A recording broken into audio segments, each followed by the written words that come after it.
اب میں بلا کسی تاخیر و تمہید کے انتہائی ادب و احترام کے ساتھ سربستہ گزارش کرتا ہوں اپنے استاد محترم جناب مولانا منیر الدین صاحب قاسمی نقشبندی جو خلیفہ مجاز ہوا کرتے ہیں، امیر شریعت پیر طریقت حضرت مولانا ذوالفقار صاحب نقشبندی پاکستانی، آپ کو اس شعر کے ساتھ مدعو کر رہا ہوں کہ آپ ایسے شریف ہیں جس پر شرافت ناز کرتی ہے، آپ ایسے شریف ہیں جس پر شرافت ناز کرتی ہے، آپ ایسے حلیم ہیں جس پر حلاوت ناز کرتی ہے، اور حضرت آپ ہی تو میری اس مجلس کا جشن بہارا ہیں، آپ ہی تو میری اس مجلس کا جشن بہارا ہے، آپ تو نگراں ہیں اس چمن کا جس کے حسن پر پوری یہ جماعت ناز کرتی ہے۔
الحمد لله نحمده ونستعينه ونستغفره ونؤمن به ونتوكل عليه ونعوذ بالله من شرور أنفسنا ومن سيئات أعمالنا، من يهده الله فلا مضل له ومن يضلله فلا هادي له، ونشهد أن لا إله إلا الله وحده لا شريك له، ونشهد أن سيدنا ونبينا وشفيعنا وحبيبنا وسندنا ومولانا محمدا عبده ورسوله، وصلى الله تعالى على خير خلقه محمد وعلى آله وأصحابه أجمعين.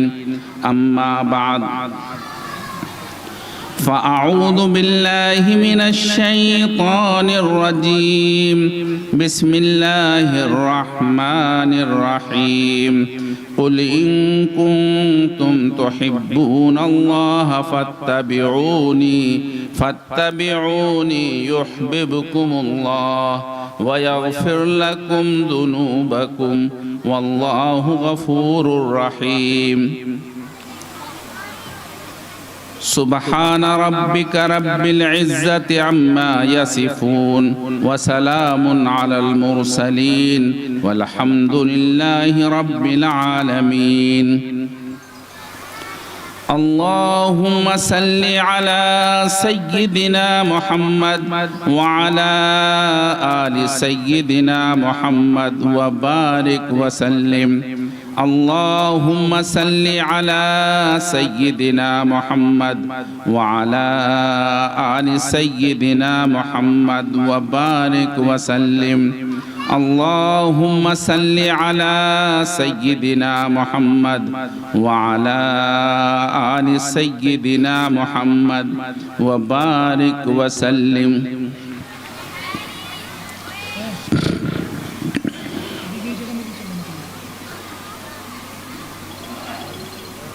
ہوا و حرص والا دل بدل دے، ہوا و حرص والا دل بدل دے، میرا غفلت میں ڈوبا دل بدل دے، میرا غفلت میں ڈوبا دل بدل دے، بدل دے دل کی دنیا دل بدل دے، بدل دے دل کی دنیا دل بدل دے، خدایا فضل فرما دل بدل دے، خدایا فضل فرما دل بدل دے.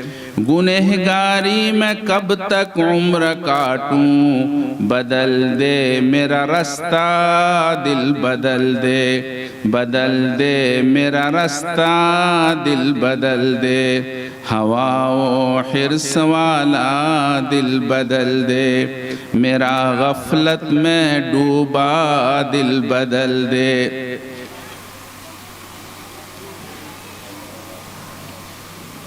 معزز حاضرین کرام، میرے بزرگوں اور دینی بھائیوں اور میری ماں و بہنوں،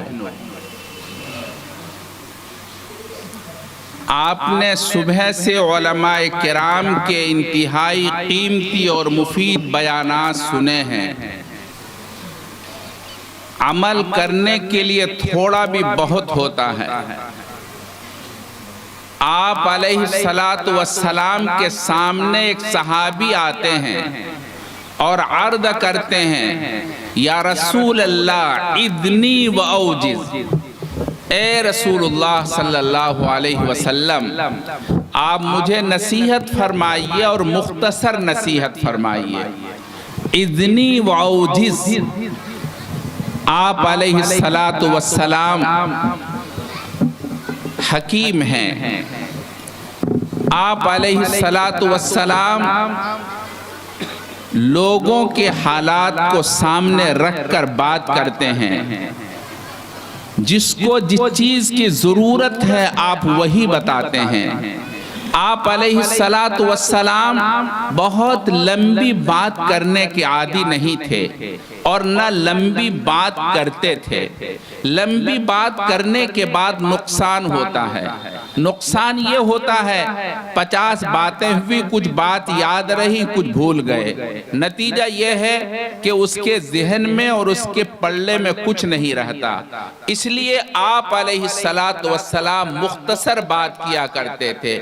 اس صحابی نے جب سوال کیا، یا رسول اللہ اذنی و اوجز، اللہ کے رسول صلی اللہ علیہ وسلم اٹھے اپنی جگہ سے اور منبر پر تشریف فرما ہوئے.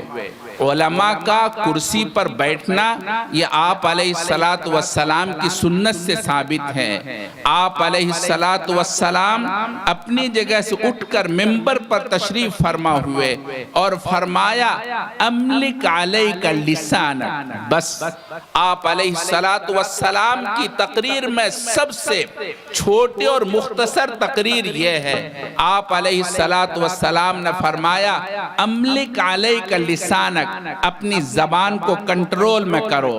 ہماری مائیں بہنیں سب کچھ ہو جائے گا لیکن ان کی زبان ان کے کنٹرول میں بالکل نہیں رہتی ہیں. جہاں چند عورتیں بیٹھ گئی تو بس اللہ کی پناہ دنیا بھر کی غیبت، اور اگر کچھ نہیں ملا تو کم سے کم اپنے شوہروں کی برائیاں شروع ہو جاتی ہیں.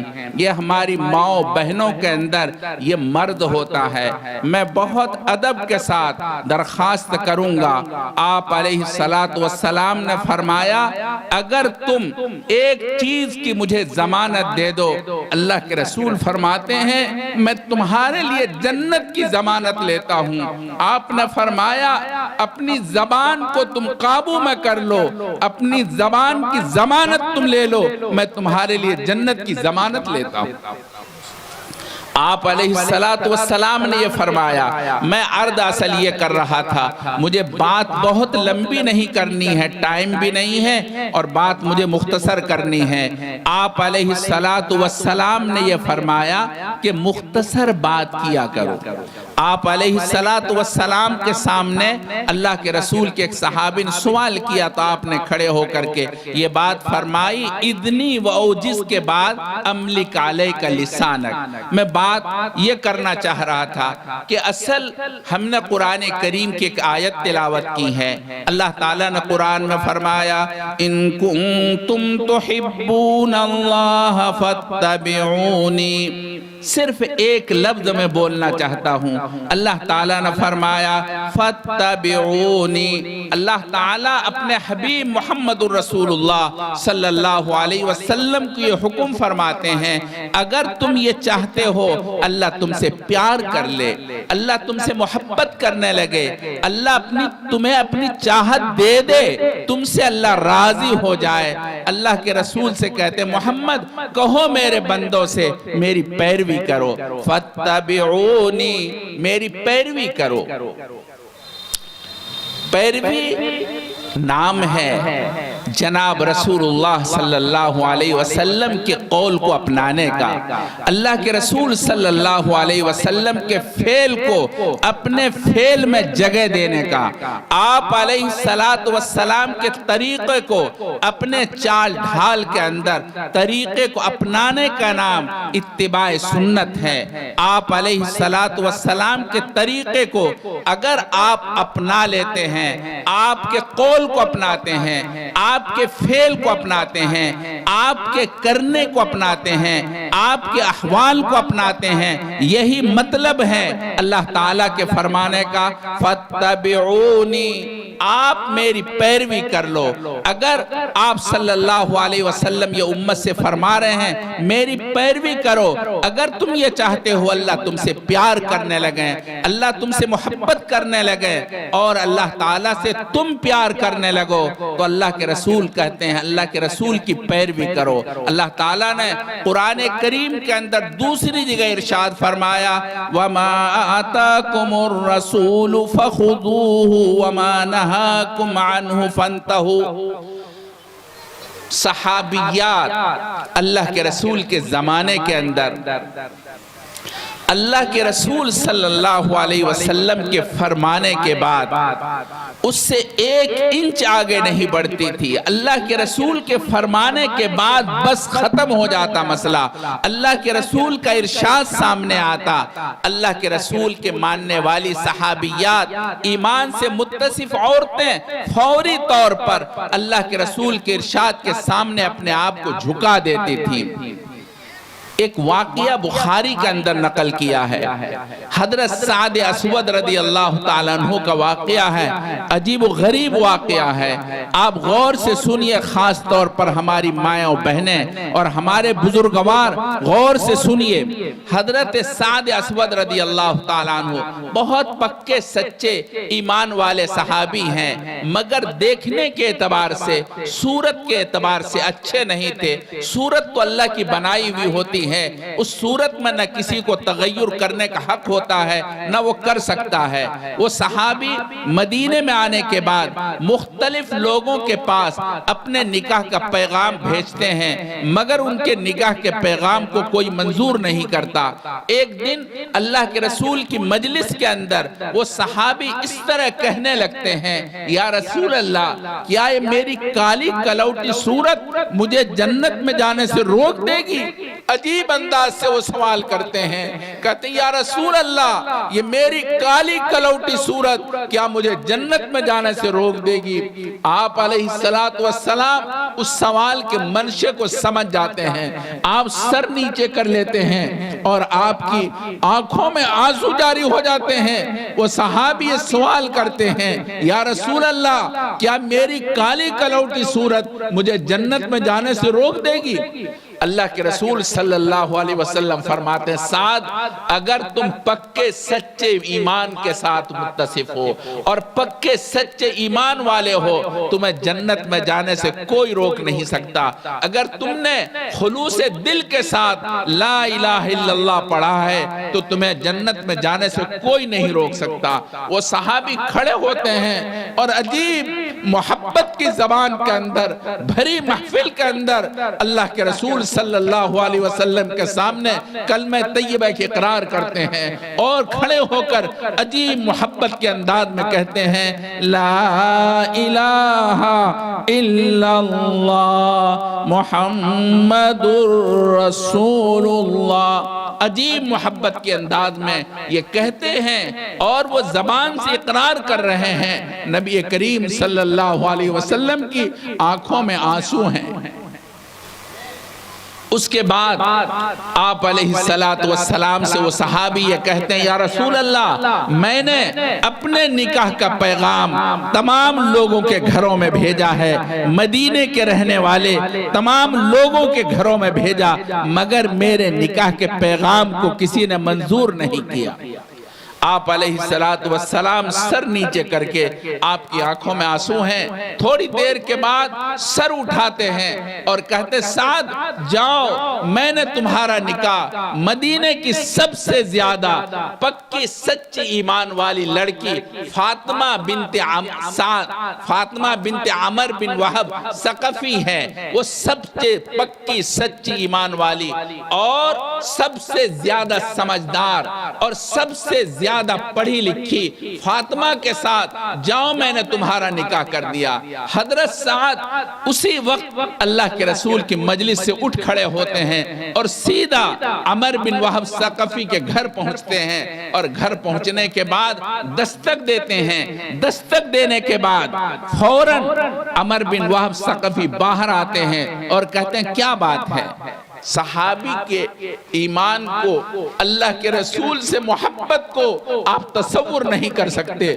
حضرت سعد اسود عجیب انداز سے بات کرتے ہیں اور یہ نہیں کہتے میں محمد رسول اللہ کی مجلس سے آیا ہوں، کہتے ہیں میں ابھی اپنے محبوب صلی اللہ علیہ وسلم کی مجلس سے آ رہا ہوں، میرے محبوب صلی اللہ علیہ وسلم نے میرا نکاح آپ کی بیٹی فاطمہ سے کر دیا ہے، میں آیا ہوں۔ جیسے یہ لفظ ان کی زبان سے نکلا، عمر بن وہب ثقفی چیخ پڑتا ہے اور کہتا ہے، چلے جاؤ چلے جاؤ، یہ پیغام مجھے منظور نہیں ہے، آپ چلے جاؤ چلے جاؤ۔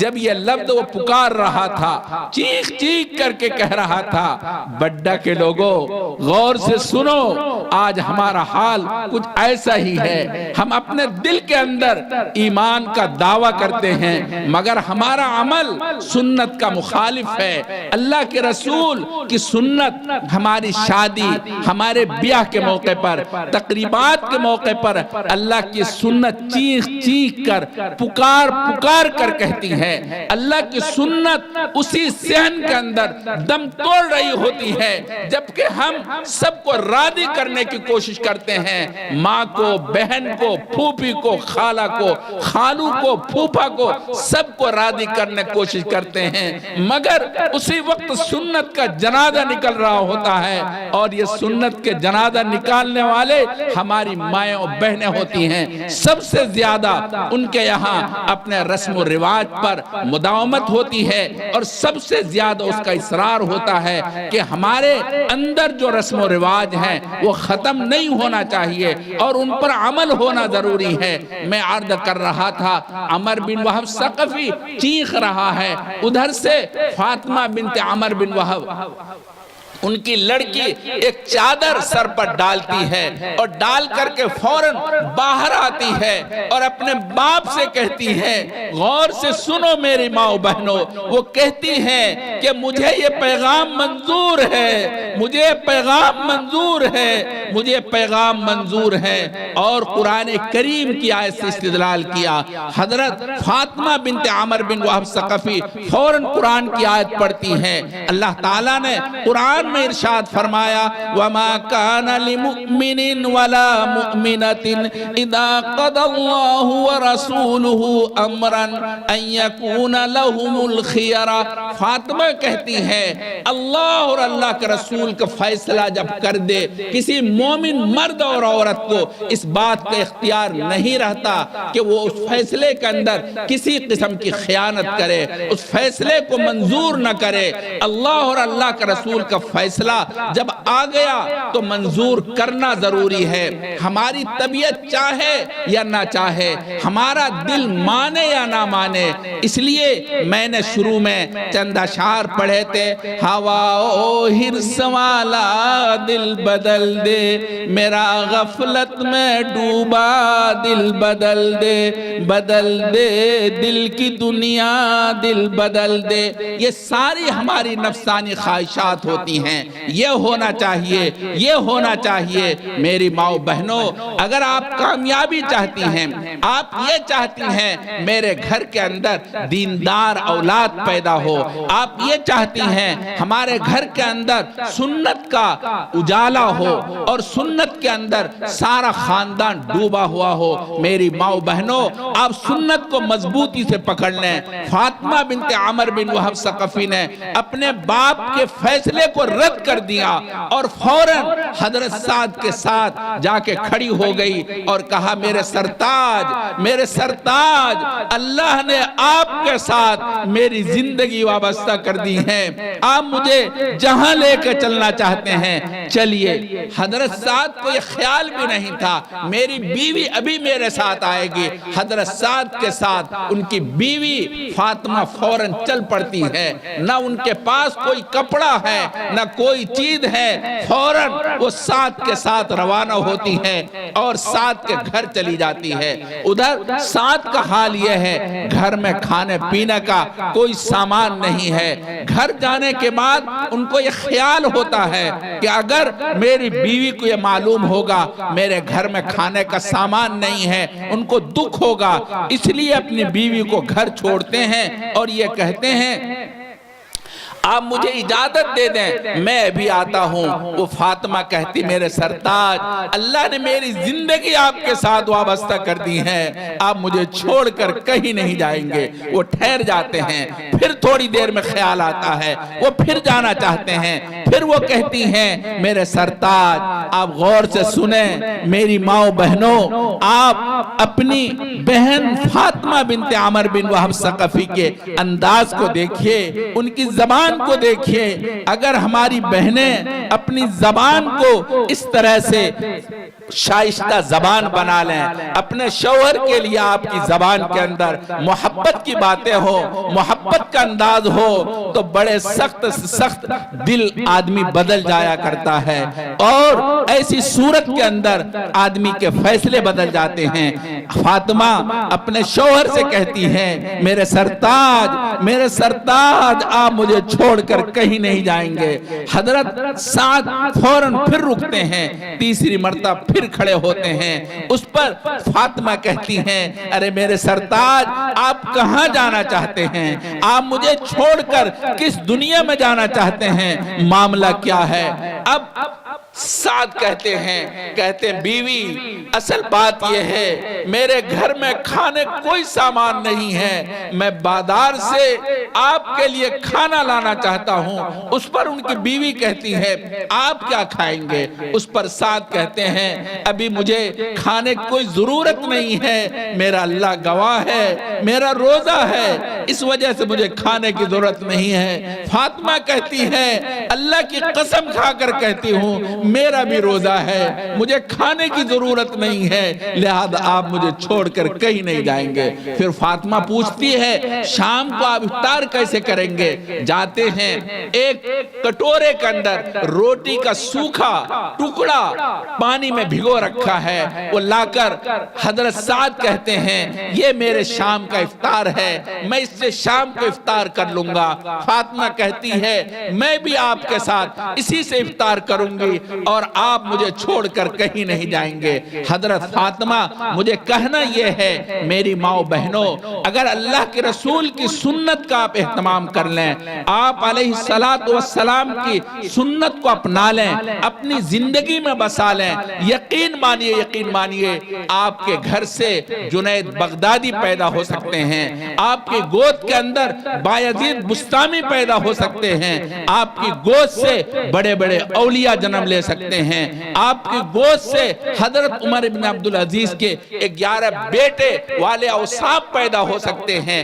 شرط یہ ہے آپ اپنے آپ کو اللہ کے رسول کی سنت کی پیروی کے حامل بنا لیں، اپنے آپ کو اللہ کے رسول کی سنت کے متبع بنا لیں، انشاءاللہ ثم انشاءاللہ آپ کی دل کی دنیا بدل جائے گی، آپ کے حالات بدل جائیں گے، آپ کے گھر کے اندر سنت کا اجالا ہوگا اور اللہ کے رسول کی سنت کے علاوہ آپ کہیں سے چاہیں آپ کو روشنی فراہم نہیں ہو سکتی، آپ کے گھر کے اندر کبھی خوشیاں نصیب نہیں ہو سکتی اللہ کی سنت کے علاوہ۔ اس لیے ابھی عزیزہ مولوی ذیشان سلمہ نے وہ شعر شروع میں کہا تھا، کتنا پیارا شعر ہے اور کس قدر ہے، جمال گنبد خضرا کہاں سے لاؤ گے، جمال گنبد خضرا کہاں سے لاؤ گے، جمال گنبد خضرا